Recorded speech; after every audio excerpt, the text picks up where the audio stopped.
जेव्हा आम्हाला केअरटेकरसाठी रिक्वायरमेंट येते, त्यांची रिक्वायरमेंट समजून घेतो. मग त्यांच्या रिक्वायरमेंट प्रमाणे आम्ही आमच्याकडचा केअरटेकर शोधतो आणि मग त्याला रिक्वायरमेंट सांगितली जाते की त्याला एक्झॅक्टली काय काम करायचं. नमस्कार, मी मानसी कुलकर्णी.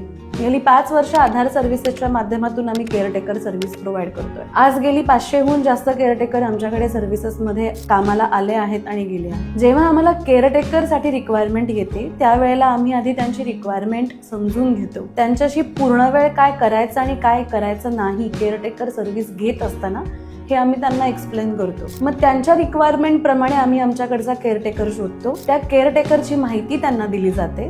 त्याला त्या केअरटेकरची काय जबाबदारी आहे ती सांगितली जाते. त्याला एक्झॅक्टली काय काम करायचं. या सगळ्या गोष्टी केल्यानंतर केअरटेकरचं व्हेरिफिकेशन, केअरटेकर कुठून आलाय, कुठे राहतोय, त्यांनी किती काम केलं, ह्या सगळ्या गोष्टींची इन्फॉर्मेशन आमच्याकडे असते. सो ह्यानंतर आम्ही केअरटेकर प्लेस करतो.